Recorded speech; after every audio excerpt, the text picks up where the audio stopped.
Hello C இப்போ நம்ம student வந்து இந்த வருஷம் ஆல் இண்டியா ரேங்க் 486 எடுத்து ஐஏஎஸ் செலக்ட் ஆகிருக்காரு. எக்ஸாம் கிளியர் பண்ணி சக்ஸஸ்ஃபுல்லாக வந்திருக்காரு. மிஸ்டர் நிவேத் குமார், தமிழ்நாட்டை சேர்ந்தவர். அவர் கூட இன்னைக்கு நம்ம பேச போகிறோம். நிறைய விஷயங்கள், அவரோட ஸ்ட்ராட்டஜிஸ், அவர் எப்படி ப்ரிப்பேர் பண்ணார், அவரோட ஸ்ட்ரகிள்ஸ் என்னெல்லாம் அப்படிங்கிறத பற்றி ஃபுல் டீட்டெயில் நம்ம இங்கே கேட்டு தெரிஞ்சுக்க போகிறோம். டெஃபினட்டாக இது ஆஸ்பிரண்ட்ஸ், முக்கியமாக ஃப்ரெஷ் ஆஸ்பிரண்ட்ஸ் அண்ட் பேரண்ட்ஸ், அவங்களோட அப்பா அம்மா எல்லாருக்குமே ரொம்ப யூஸ்ஃபுல்லான ஒரு இன்ஃபர்மேஷனாக இருக்கும். ஸோ இந்த வீடியோ ஃபுல்லாக பாருங்கள். ஒரு மோட்டிவேஷனல் கண்டென்ட்டாகவும் இருக்கும், ஒரு இன்ஸ்பிரேஷனல் கண்டென்ட்டாகவும் இருக்கும். இப்போது நம்ம வந்து இந்த வருஷம் UPSC civil services exam clear பண்ண நம்ம ஸ்டூடெண்ட் மிஸ்டர் நிவேத் குமார் கிட்ட பேச போகிறோம். So let us now welcome mister Nivedh Kumar. So Nivedh, congratulations.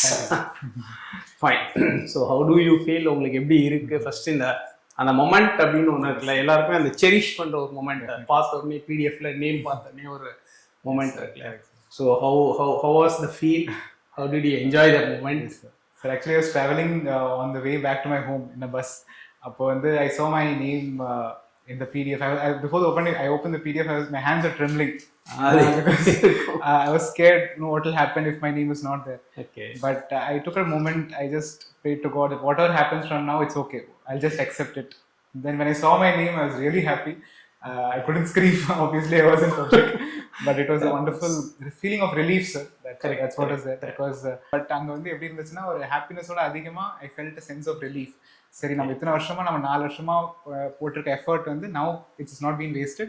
It has given fruit and இதுக்கப்புறம் வந்து I am out of the cycle அப்படின்ற ஒரு ரிலீஃப் வந்து ஒரு வழியா இந்த ப்ராசஸ் வெளில போயிட்டான் பாடி போதும் அப்படின்ற ஒரு நிம்மதி பெருமூச்சு.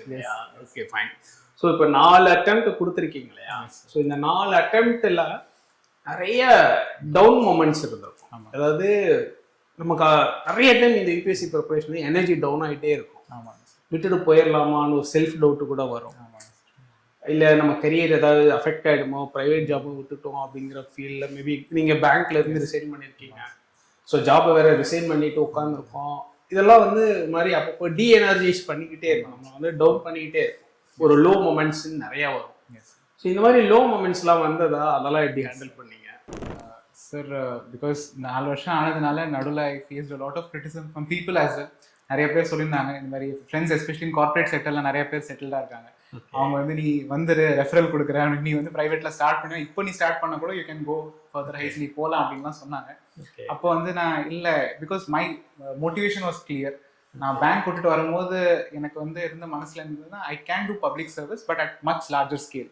ஸோ இப்போ நம்ம பேங்க் வந்து இந்தியன் பேங்க் பப்ளிக் அசிஸ்டன்ட் பிஓவா போயிருந்தேன். ஆமாம். ஓகே, எந்த பேட்ச் பிஓ? எந்த பேட்ச் சார்? 2022 சார். 2022ல வந்து. Okay okay. So at that time நான் வந்து ஒர்க் பண்ணிட்டு இருக்கும் போது I realize that I have much more potential. நான் இன்னும் பண்ணலாம், இன்னும் பப்ளிக் சர்வீஸ் பண்ணலாமே.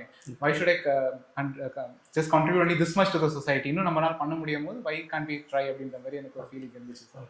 அப்போ தான் நான் சரி ஒரு ஸ்ட்ராங் ரெசல்யூஷனோட, it was a big risk definitely, but I thought that my purpose of life is different. So அதான் சொல்லிட்டு நான் குவிட் பண்ணிட்டு I came out sir. But different டைம்ஸில் ஒரு டைம்ல நம்ம ஃபிலிம்ஸ் கிளியர் பண்ண முடியல அப்படின்னு அந்த ரிசல்ட்டை பார்க்கும்போது ஒரு டிசப்பாயின்மெண்ட் இருக்க தான் செய்யுது.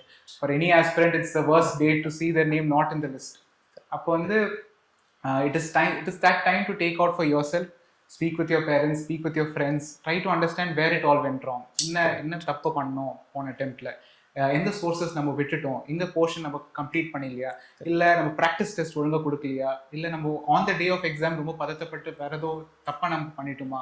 So all these things contribute sir. So அதெல்லாம் நான் வந்து ஐ ஸ்டார்டட் அனலைசிங். ஸோ ஒரு அட்டெம்ப்ட் ஒரு லேர்னிங். கரெக்ட். ஓகே, இந்த அட்டெம்ப்ட்ல இந்த மாதிரி மிஸ்டேக் பண்ணியிருக்கோம், அந்த அட்டெம்ப்ட் லைக் அந்த மாதிரி ஒரு லேர்னிங் கான்செப்டாக வந்துட்டே இருக்கு. So first attempt, sir, what mistake I did was, which may be beneficial to many aspirants. Correct. Sir, I am a person first of all who will not take advice directly from anyone. Okay. I'll always try to do it myself. If I make something wrong, okay, fine. I'll learn from it. Now, on the kathikittu, I'll go forward. UPSC is not about a single book or a single source of knowledge. They want you to be well versed with everything that is happening around you. It is not limited to one newspaper or one particular textbook or one NCERT. So you should be knowing everything. எல்லாத்த பற்றியும் கொஞ்சம் ஒரு curiosity இருக்கணுன்றது தான் UPSC எதிர்பார்க்குது. Mostly current affair link பண்ணிக்கிட்டே. ஆமாம், correct. So என்ன நடந்தாலும் அதை பற்றி இது ஏன் நடக்குது, வை இஸ் இஸ் ஹேப்பனிங். இங்கே இப்போ ஒரு சிம்பிள் திங்ஸ், இப்போ நம்ம வந்து ஒரு glass of water, hot glass of water இப்படி வைக்கிறோம்னா டேபிளில், அதை எடுத்துட்ட பிறகு there is water vapour down, why is it form. So anything நம்ம சுற்றி நடக்கிறதுல வந்து ஈவன் டைனியஸ்ட் திங்ஸில் when we start asking questions like why is this happening, இது ஏன் நடக்குதுன்னு கேட்கும்போது we enrich our knowledge, நம்ம இன்னும் நம்ம கற்றுக்க முடியும். And that is what helps in UPSC, sir, because prelims இப்பலாம் ரொம்ப random questions வர ஆரம்பிச்சிருச்சு. ஸோ அதெல்லாம் நம்ம எப்படி சால்வ் பண்ண முடியும், not by reading any textbook or anything, நம்ம வந்து by asking questions. Textbook ரீடிங்ன்றது நம்மளோட பேசிக்ஸை ரெஃப்ரெஷ் பண்றது தான். அதுக்கப்புறம் நம்ம அது மாதிரி நம்ம பில்ட் பண்ணோம். For me, coming from an engineering background, நான் வந்து சோஷியல் சயின்ஸ் அந்த சப்ஜெக்ட்ஸ் எனக்கு அவ்வளவா பிடிக்காது sir. I was more interested towards maths, science, aptitude based. That is why I could clear my bank exam in my first attempt also.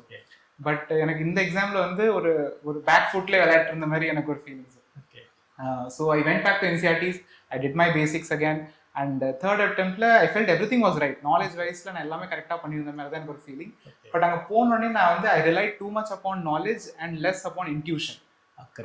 அந்த தப்பு நான் பண்ணதுனால ஐ couldn't attempt more number of questions in third attempt. அதுக்கப்புறம் தான் I realized that you need to even attempt questions where 50-50 eliminate ஆயிட்ட பிறகு you have to attempt those questions. Correct. Because you cannot afford to lose those questions.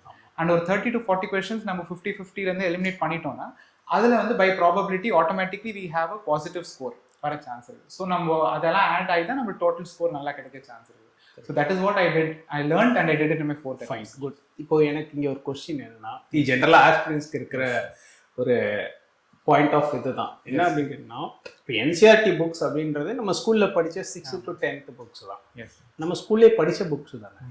அதை ஏன் இப்போ படிக்கிறோம்? My point is, ஸ்கூலில் நம்ம 6th to 10th படிக்கிறப்போ என்ன படித்தோம், இல்லை இப்போ அதே புக்கை எடுத்து பார்க்கும்போது வாட் கைண்ட் ஆஃப் டிஃபரன்ஸ் நமக்கு என்ன கிடைக்குது? அதாவது இப்போ நானும் ஒரு ஆஸ்பிரண்டாக இருந்திருக்கேன்.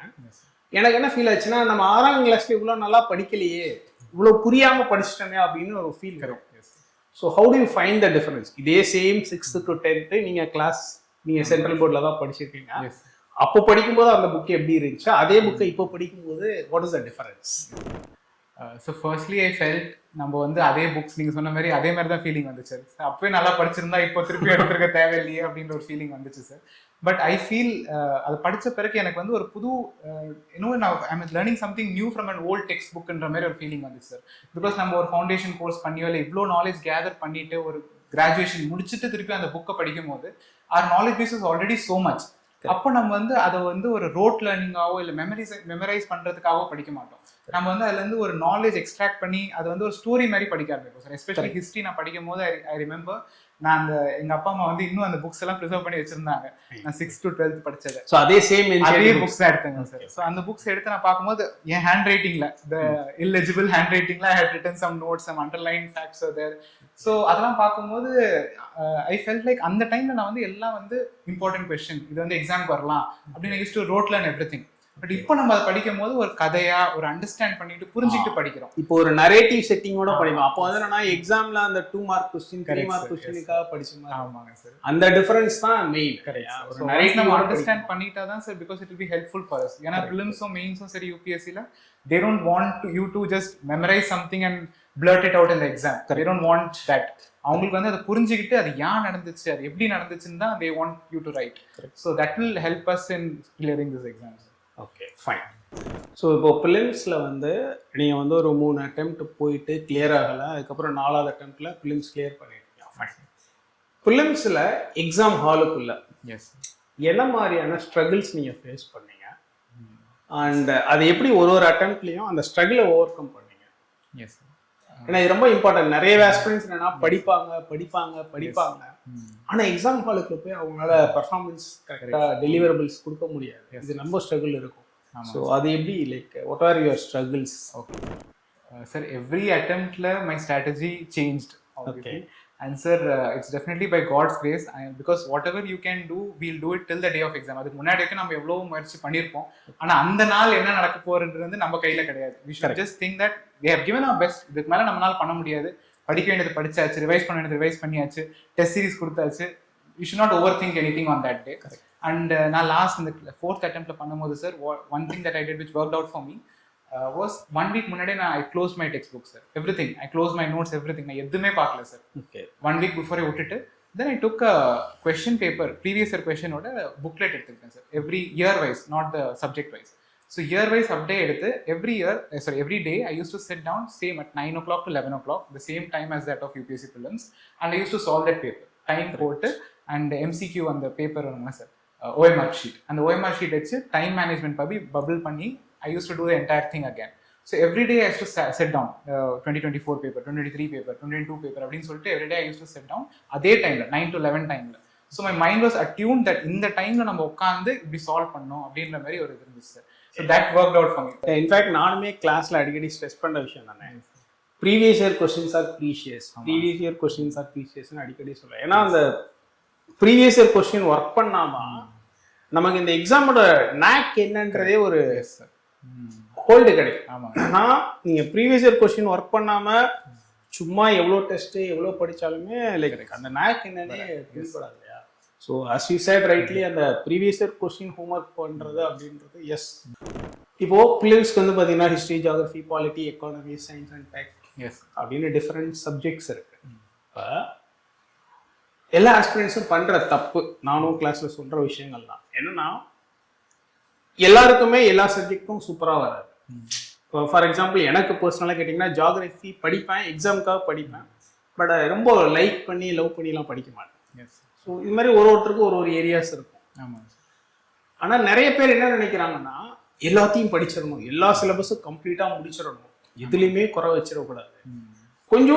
கொஞ்சோண்டு கவர் பண்ண முடியலன்னா கூட ஐயோ என்னால் முடியலையே அப்படின்னு ஒரு ஃபீல் பண்ணுறாங்க. அதில் ஒரு நெகட்டிவாக ஒரு எனர்ஜி செட் ஆகும். எஸ், உண்மையிலே எல்லா சிலபஸும் பர்ஃபெக்டாக முடிச்சே ஆகணுமா, முடிக்க முடியுமா? அதான் my point. Sir I think நீங்கள் சொன்ன மாதிரி ரெண்டு எக்ஸ்ட்ரீம்ஸ் இருக்குது சார் இதில். One is sometimes we go with the trend. நம்ம என்ன பார்ப்போம்னா மீடியல் ஹிஸ்ட்ரியில் அவ்வளோ கொஸ்டின்ஸ் கேட்டது இல்லையே, ஸோ எதுக்கு அதை படிக்கணும்னு விட்டுறது. சில பேர் அந்த சப்ஜெக்டே விட்டுருவாங்க. அண்ட் ரெண்டாவது என்னன்னா எக்ஸ்ட்ரீம் அதர் சைடு எக்ஸ்ட்ரீம்ஸ் எல்லாமே படிச்சுக்கிட்டே இருந்தால் தான் நம்ம ஃபுல்லாக கிளியர் பண்ண முடியும் இந்த எக்ஸாமை, எதுவுமே விடக்கூடாது அப்படின்ற ரெண்டுமே extreme sir. So I would suggest medium point நடுவில் நம்ம இருந்தோம்னா. So for example for me sir, history was my week subject, whereas polity, geography was my strong subject. Sorry to interrupt, historyல ரொம்ப ஸ்பெசிஃபிக்கா மாடர்ன், medieval, ancient எல்லாமே எனக்கு week because modern had a lot of events. Okay. Medieval and ancient had a lot of people and facts to remember. So எல்லாமே எனக்கு வந்து அதுல கொஞ்சம் டஃப்பா தான் இருந்துச்சு sir.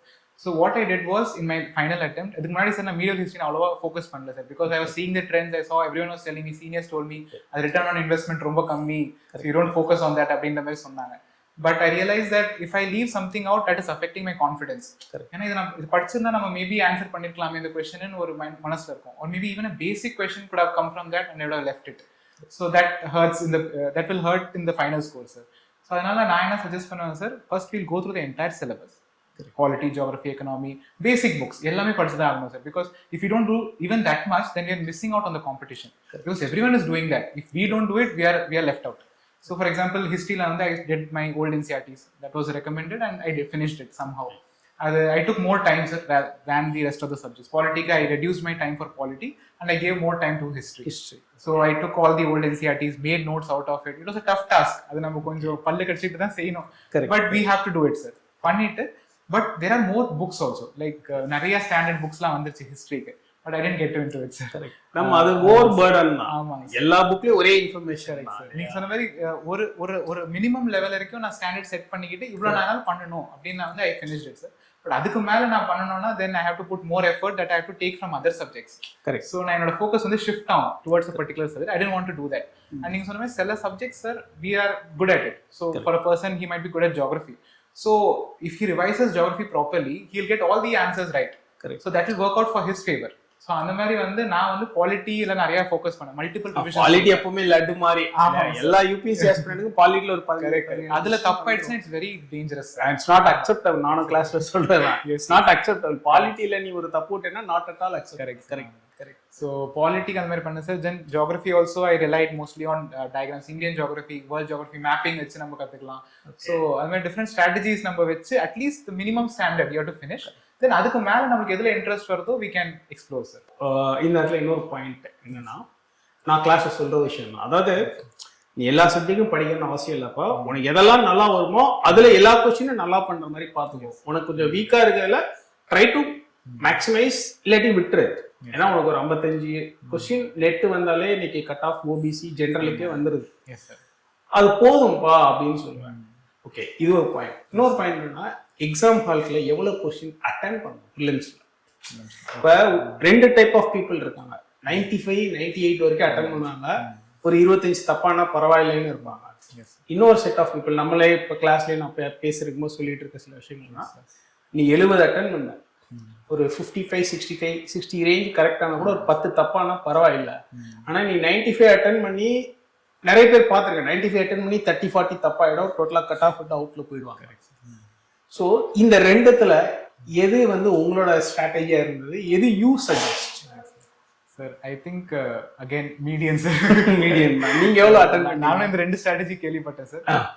And I tried sir, because கேட்டோனே I didn't take that advice. I started doing marks, I started doing PYQs. நான் பார்த்தேன் எந்த நம்பர் எனக்கு ஒர்க் அவுட் ஆகுது, விச் இஸ் மை லக்கி நம்பர்ன்ற மாதிரி நான் பார்த்தேன் sir. When I did less number of questions, about 40 to 50 questions, அது சார் டோட்டலா it was not 50 questions நான் அட்டெம்ப்ட் பண்ணேன்னா 50யும் கரெக்டா வருது நான் ஆகல sir. It is not happening. And multiple tests கொடுத்த பிறகு I saw that around 55% is getting correct and rest of it are getting wrong. So அப்படி இருக்கும்போது நெகட்டிவ் மார்க்கிங்ல அடி வாங்குது. So I need to increase the number of questions that I am attempting அப்படின்னு எனக்கு தெரிய வந்துச்சு. Then I started attempting way too much, 95 plus 95 to 100 attempt பண்ணி பார்த்தேன். அப்படி பார்த்தா I saw that many questions I'm just guessing. நான் intuition கூட யூஸ் பண்ண மாட்டேங்க, கெஸ் பண்றேன் டைரக்டா. Then so that is also wrong because guess பண்ண questions எல்லாமே தப்பாச்சு. So I arrived at okay, நம்ம இப்போ என்ன பண்ணோம்னா தெரிஞ்ச questions நம்ம வந்து attempt பண்றோம். That is around 30 to 35 questions you'll know for sure இதுதான் ஆன்சர் அப்படின்ட்டு. Then another 30 questions will be such that 50-50 நம்மளுக்கு eliminate பண்ண முடியும். Then another 20 questions எப்படி இருக்கும்னா it will be where you use your intuition. நம்ம எங்கயோ நியூஸ் பேப்பர்ல படிச்சிருப்போம், ஏதோ ஃபிளாஷ் மெமரி மாதிரி. ஆமாங்க சார், ஏதோ சப்கான்ஷியஸ் மைண்ட்ல இருக்கும். சரி, அப்போ தோணும் இந்த இது क्वेश्चन இதுதான் ஆன்சரா இருக்க முடியும், இது வந்து இதுக்கு இருக்க முடியாது அப்படின்ற மாதிரி சில எலிமினேஷன் டெக்னிக்ஸ் யூஸ் பண்ணி எக்ஸ்ட்ரீம் ஸ்டேட்மெண்ட்ஸ் ஃபார் எக்ஸாம்பிள், இல்ல சயின்ஸ் அண்ட் டெக்னாலஜியோட applications, can be anything can be the application of. So அந்த மாதிரி நான் வந்து சில எலிமினேஷன் பண்ணி ஐ குட். ஸோ 80ங்கிறது உங்களோட 80 questions. Yes sir, 80 to 85 was my safe zone. 80 to 85 even that's preferable zone. ஆமாங்க sir. So I got around 55%. But 95 is a bit risky இல்ல? 95 I've heard sir they have done that and it worked for them. Like they've got 110 plus scores. Oh, but it differs from person. But அவங்களோட confidence ஜோனை பொறுத்து. Correct, அவங்களோட confidence ஜோனை பொறுத்து தான். But in general பாப்புலேஷனுக்கு 95 plus போறது. I think இந்த எக்ஸாம்க்கு sir you should at least have 80 to 80. ஏன்னா இந்த அக்யூரசி வந்து இந்த எக்ஸாம்ல பண்றது ரொம்ப கஷ்டம் சார். ஏன்னா ஒரு புக்ல இருந்து வர போறது இல்ல. Everyone is reading a different newspaper, everyone is reading different textbooks, different lectures they are seeing on YouTube. So எங்க இருந்து வரோம் நமக்கு தெரியாது. So we should develop a wide knowledge, wide area of expertise. C, இப்போ ஜென்ரலாக aspirants பண்ணுற இன்னொரு mistake நான் கிளாஸில் சொல்கிற மாதிரி தான். என்னென்னா நிறைய டாப்பர்ஸ், இப்போ நீங்களும் டாப்பர், உங்கள் இன்டர்வியூ பார்ப்பாங்க சரிங்களா. நீங்கள் ஆஸ்பிரண்டாக இருக்கும், நிறைய டாப்பரை இன்டர்வியூ பார்த்துருப்பீங்க, அவங்களோட சஜஷன்ஸ் ட்ரிப்ஸ் இதெல்லாம் பார்த்துருப்பீங்க. ஒரு ஃப்ரெஷராக வரும்போது எந்த டாப்பர் பேசினாலும் ஐயோ இந்த டாப்பர் சூப்பராக பேசுகிறாங்க, ஐயோ இந்த புக்கு சூப்பராக இருக்கும், ஐயோ இந்த ஸ்ட்ராட்டஜி செம்ம அப்படின்னு தோணும் சரிங்களா. ஸோ நம்ம ஒரு 15 டாப்பர் வீடியோ பார்த்தோம்னா 15 different types of tips, strategies, இல்லை சஜஷன்ஸ், லிஸ்ட் ஆஃப் புக்ஸ் கிடைக்கும். அந்த மாதிரி நீங்கள் எவ்வளோ டாப்பர்ஸ் வீடியோஸ் பார்த்துருக்கீங்க, எத்தனை டாப்பரோட ஸ்ட்ராட்டஜி நீங்கள் ஃபாலோ பண்ணியிருக்கீங்க, அண்ட் இனிமே வர ஜூனியர்ஸ் ஐ மீன் ஃப்ரெஷ் ஆஸ்பிரன்ட்ஸுக்கு இதை பற்றி நீங்கள் என்ன சொல்ல விரும்புகிறீங்க? சார் ஃபர்ஸ்ட் 1 or 2 attemptsல வந்து I watch a lot of videos sir. ஏன்னா அந்த டைம்ல நம்ம க்ளூலெஸ்ஸாக இருக்கும். யூஸ்வலாக நம்மளுக்கு வந்து ஒரு கைடன்ஸ் இருக்காது, ஒரு இந்த பாத்தில் தான் போகணும்னு நம்மளுக்கு தெரியாது. ஸோ அதனால நம்ம எல்லாரும் வீடியோஸும் பார்த்து ஏதோ நம்ம புரிஞ்சுக்கலாம், கற்றுக்கலாம் அப்படின்னு ஒரு மோட்டிவேஷன் நம்ம பார்ப்போம் sir. And usually they help us to get inspired also. But அதில் பிரச்சனை என்ன ஆகும்னா sir, like as you mentioned, நிறைய பார்க்கும்போது நம்ம கன்ஃபியூஸ் ஆகிடும். So obviously everyone is telling whatever they follow. Correct. ஆனால் நம்ம சேம் நம்ம ஃபாலோ பண்ணால் நமக்கு சக்ஸஸ் கிடைக்கும், it is not guaranteed. Correct. Customisation ரொம்ப இம்பார்ட்டன்ட். எல்லா இண்டிவிஜுவலுக்குமே எத்தனை டாப்பர் வீடியோ பார்த்தாலும் நான் கிளாஸ்ல சொல்ல மாதிரி கஸ்டமைசபிள் ஸ்ட்ராட்டஜிஸ் ஒரு இண்டிவிஜுவலுக்கும் ஒரு கஸ்டமைசேஷன் ப்ராசஸ் ஒன்று பண்ணிக்கணும் இல்லையா. So how did you customize? Yes sir. So what I used to do was I used to take in inputs of all the people. நான் சொல்லுவாங்க சார், எல்லாரோட இன்புட்ஸும் வாங்கிக்கிட்டு ஆனா செய்யறது வந்து நம்மளோட ஓன் ஸ்ட்ராட்டஜியா செய்யணும். ஸோ அது எப்படி பண்ணனா sir, I use to take in what are the books that they use to follow or whatever sources of information. அது மெயின்லி இம்பார்ட்டன்ட் சார். ஸோ அதுல இருந்து நான் எடுத்துக்கிட்டேன். and then I saw whatever can be done by me. ஏன்னா வந்து அவங்க ஒரு 10 sources mention பண்ணாங்கன்னா maybe I not be able to do all the 10. நான் வந்து ஒரு 5 இல்ல 4 ஃபாலோ பண்ண முடியும் என்னால. So I used to selectively take whatever I can. இவ்வளவுதான் என்னால பண்ண முடியும். This is my limit. I'll do only this much.